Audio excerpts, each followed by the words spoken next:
निश्चित भाव समरेन्द्र बसा जोड़ी होती आम सहित जगन्नाथ संस्कृति गवेषक समरेन्द्र बाबू आपण को बड़ खबर को स्वागत करुछि। तांको मनरे मध्य इच्छा थिब भक्तों सहित आउ टिके बिताइबा पई जेहेतु से चलती ठाकुर समस्त नीतिकांति गोटे मनीष हिसाब से जमी सका उठती संध्या पर्यंत ये सब ठीक ठाक चले किंतु तांको मनरे मध्य भावना आसुथिब जे मु आउ टिके रही जानती कि बड़दाण्डरे भक्तों सहित आउ टिके आलोचना करती कि किंतु नाचार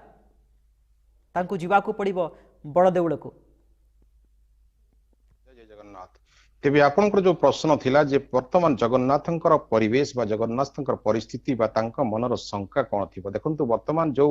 आमे रथर परिस्थिति देखुछु बड़दाण्ड उपरे जोथिरे प्रभु बसिछंती शंकार सहित संदेहर सहित रथ उपरे एवं एपटे लक्ष्मी मां जेतेबेले चाहाणी मंडपरु आड़प चाहाणी देई देखिदेले जे प्रभु सतरे आसिलेनी कि कारण काली तो पुओ जाइथिले जो हमर आद्य सेवक जे कि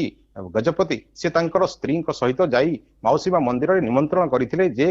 पिता आउ डेरी करंतु नाही आउ विलंब करंतु नाही आपण एथर श्रीमंदिर को बा आपण कर्मक्षेत्र को फेरी चलंतु एवं सेठारे मध्य जो शंका कथा कह जाउथला जगन्नाथंकर मध्य मनरे गोटे शंका थिला जे सतरे कोन केही मते एठाकु निमंत्रण करिया को आसीबी नाही सतरे कोन लक्ष्मी रागी गले सारा श्रीमंदिर समस्त को कोन से बांधी रखिले कहा को छाड़िलेनी तेणु यही शंका भितर थिले एवं से समय गजपति प्रवेश हला तापरे आज जो बाहुडा टणा होई आसिले एवं बाहुडारे वर्तमान जेतेबेले आमे देखिबा तांकर जो स्थान रथ पाखरे बसिले एवं लक्ष्मी को नहीं गजपति जेतेबेले जाउचंती या गोटे परिवारवादर कथा एथिरे हिंदू धर्मर जो परिवार भितर कलह रुहे जेमिति आमे देखिछु समस्त कलह होची बहु आडंबर लघु क्रिया समस्त स्वामी स्त्री भितर जेते कलह हुए बहुत प्रकार जेमिति भाबा जाय आज अनेक किछि घटी जिवो आज छाड़पत्र होई जिवो आज माली मोकदमा होई जिवो किंतु शेषरे गोटाए छेली युद्ध परि ताहा होई जाय एवं समापन मध्य हुए तार जो निदर्शन तार जो ज्वलंत उदाहरण प्रभुଙ୍କ निकटरे देखा देछि एवं प्रभु ठीक सेही परि भाबरे शंका जो नयन रे बसिछंती जेमिति आमर एपर लक्ष लक्ष भक्त माने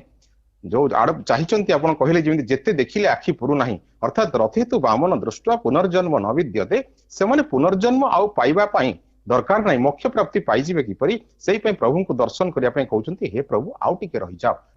जाओ किंतु संसार जो नियम रहिछि जे वर्तमान प्रभु को जीवा कहबो कर्मवेदी को तेणु ए समय लक्ष्मीकर जो वर्तमान रथ परिक्रमा या मध्य मध्यस्थी गोटे दरकार कारण आमर संस्कृति रही जे कहीं गोटे मध्यस्थी नहले कौन कलह मेंटे ना झगड़ा मेंटे ना तेणु एठारे मध्यस्थी किए जे आद्य सेवक जी तांकर पुत्रवत गजपति राजा से एठारे मध्यस्थी होइचंती एवं सेपटे पिता को कहिछि डाकी आनिछंती जे आसंतु मंदिर को एपटे मां को कहिचंती लक्ष्मी मां को कहिचंती श्रीलक्ष्मी को कहिचंती गजलक्ष्मी को कहिचंती जे मां आपण मध्य टिके रोष को आपणकर जो क्रोध को ताको टिके शांति करंतु एवं जो बापा आसीछंती तांको टिके नयन को नयन मिसाई दियंतु दुई रे दुई मिसाई चारि करंतु एठरे दुई दुई मिसाई चार हेबो नाही एठरे दुई और दुई मिसी एक हेइ जिवो तेणु एई जो भावावेग ए जो कथा आपण वर्तमान मिहिर सार जेमति कहउथिले जे यहा अनुभव ठाकुर एठारे जे अनुभवी से ही बुझी पारे ठीक एई परी बेला एपटे लक्ष लक्ष भक्त एपटे शंकारे जगा एपटे लक्ष्मीकर जो क्रोध एवं मझिरे जो आमे कहिलु मध्यस्थी जे कि गजपति राजा एई समय भितरे देखंतु जेतेबेले से ठाकुर वर्तमान मंदिर को जाई नाहंती सेठी तो नीलाद्री विजय हेबो सुनावेश हेबो सेठी आहुरी बचसा हेबो बचसा परे प्रभु को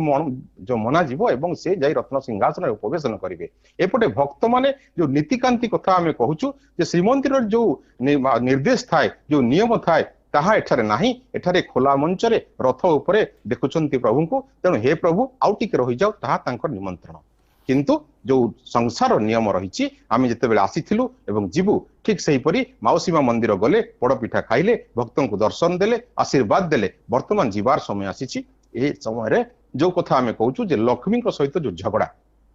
तेणु परिवारवादर जो नियम से नियम रे संसार बंधा एवं संसार पालन करता जी प्रभु जगन्नाथ ये जगतर नायक से मध्य एथिरे बंधा एवं से मध्य स्त्री को देखी वर्तमान शंकार जर्जरित जे काले कौन हो कि काले एते लक्ष लक्ष भक्त भितर मते लक्ष्मी अपमानित करदेबे कि काले पुत्रर कथा मानि सिना मु चली आसी काले एठारे पुत्रर कथा न रखी लक्ष्मी आउ टिके चंचला आउ टिके चंडी हो जिवे कि मते गाली देबे कि ए शंका तांका मन रही एवं लक्ष्मी एपटे जो आड़प मंडपरु मु कहली आपनकर बांक चाहाणी देले चाहाणी मंडपरु एवं देखिले जे हां प्रकृत मो स्वामी आसीचंती कि नाही आसीचंती तो मु कथा बुझुची यह हूँ जो मु कही बहुत आडंबर विराट झगड़ा हम किंतु देखागला जितेबले चका नयन यांकर चंचल यांकर चाहाणी मिसीगला दुई जनकर चाहाणी तले मिसिला स्वामी स्त्री मिलन है एवं ए समय ये जो प्रकृष्ट समय ए परिवेश या भक्त माने दर्शन कले एवं प्रणाम कले जे वास्तविक प्रभु कर्मवेदी को जीवा पूर्व जो रोष थिला लक्ष्मीकर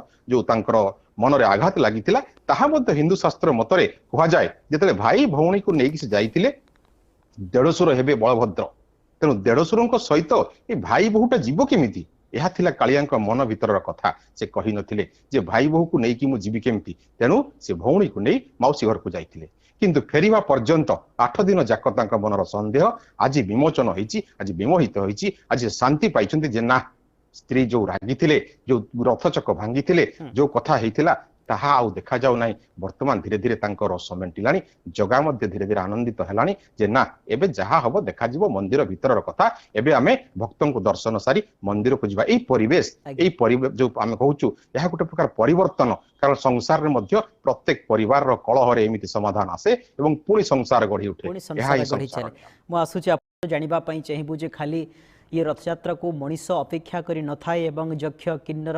दानव मानव समस्त अपेक्षा करी थांती जे प्रभु श्री चकानयन को टिके देखिबा पई से माने मध्य आज भाबुथिबे जे प्रभु न जाओ प्रभु आ भीतर को न जाओ एठी ही रही जाओ आम सहित रही जाओ दीर्घ समय धरी बड़देउल रे रहुछ किंतु आमको एते कम समय कहीं के दउछ आमे कोन तुमर भक्त नुह ए भावना मध्य आज आसुथिबा बड़दांड रे जो मन आज रहिछंती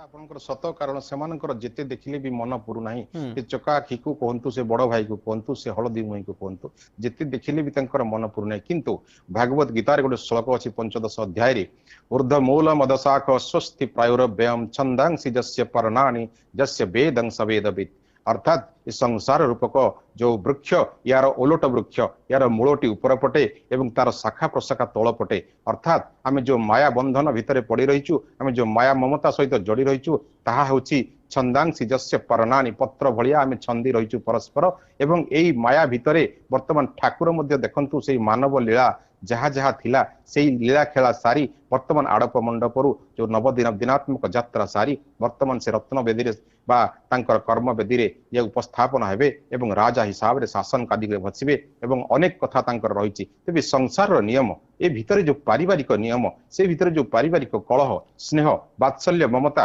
एवं मांकर स्नेह भल पाइबा सबु किछि को से निजे गोटे प्रकार रो संतुलन करी आज जो कथा आमे कहउथुलो शंकार सहित आसीछंती किंतु वर्तमान तांकर शंका मेंटिछि वर्तमान से जो सुनावेश हेबे एवं सुनावेश रे प्रभु लक्ष लक्ष भक्तन को दर्शन देबे एवं सेथिरे मध्य भक्त आउ टिके समय पाइबो प्रभुଙ୍କ सहित दर्शन करिवो एवं प्रभुଙ୍କୁ देखिला परे से तार प्रार्थना करिवो तेबे ई संसार रूपक वृक्ष रे आउ गोटे कथा मध्य अछि जत्र नार्य पूज्यन्ते रमन्ते तत्र देवता नारी मान को जो पूजा करा जाए सेठार ही देवता वास करती तेणु संसार रे जितेबाला आम दुईटी अंग देखुचु गोटे पुरुष गोटे नारी से नारी असम्मान हुए जो नारी अवहेलित हुए से संसार रूप वृक्ष मरी जाए से संसार भांगी जाए तेणु प्रभु मध्य एठारे गोटे प्रकार संतुलन रक्षा करी लक्ष्मी को रस को मध्य सम्मान देइछंती एवं लक्ष्मी को रस परे पुणी बड़ दौल को गला बेले जो बचसा हब से बचसा को मध्य सम्मान दे से अति आदर सहित एपटे शंका थिला गोटे विराट भूल कर देइछंती किंतु देखा लक्ष्मी सेते रस कले मध्य तांको नयन को नयन एतले मिसी जाइछि से प्रेम भाव रे तांको से निमंत्रण करिसंती जे प्रभु आपण विराजमान होंतु तेणु सुनावेश परे जितेबाला जीवे रत्न बेदी को ये जो आम कहूँ बर्तमान नारी को सम्मान दबार कथा यह हूँ जेहेतु नारी गोटाए प्रगतिशील नारी हूँ प्रगतिर शीर्ष तेणु नारी सृष्टिकर्ता से जगन्नाथ मध्य जगतर नाथ हेले सी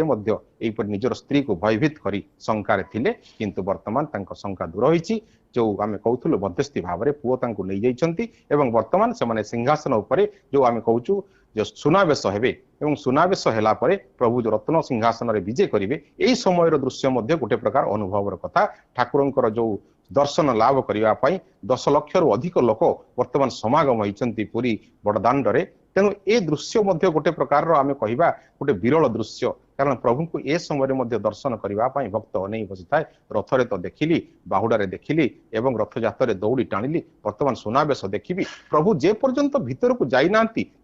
मो भक्त नियम नाही कौन नीति नाही से निजे खोला आकाश तले प्रभु को हाथ टेकी निजर मागुणी करि पारिबो गुहारी करि पारिबो तेणु प्रभुंकर ए लीला खेला भितर मानवीय लीला खेला शेष होईछि एवं वर्तमान से रत्न सिंहासन को जीवा पूर्व जेमिति आपण कहिले सुनावेश कथा ए सुनावेश रे प्रभु दर्शन देवे भक्त मानक एवं आशीर्वाद मध्य संसार मंगल कामना पई करिवे निश्चित भाव बचसा सरीब एवं लक्ष्मी सहित बचसा परे तांकर जो मनांतर मतांतर सरिला परे संसार नियम परि से माने स्वामी स्त्री जाई पुणी रत्न सिंहासन रे विजय करिवे कर्म वेदी रे विजय करिवे एवं भक्त माने पुणी जो मुक्त आकाश तले बामन रूप रे दर्शन करथिले आ एक वर्ष अपेक्षा करिया पई पड़िबो जे प्रभु पुणी वर्षे परे आउ थरे रथ यात्रा रे आमे दर्शन करिवो एवं प्रभु को वर्तमान आमे केवल से रत्न सिंहासन रे जाई निजे दर्शन करिवो जो नीति रहिछि नियम रहिछि से भितरे आमे दर्शन करिवो तेणु वास्तविक ये ठाकुर जगतर नाथ जगन्नाथंकर लीला अपार तेणु प्रभु समस्त संसार को मंगल करंतु यह ही कामना यह ही आमर इच्छा।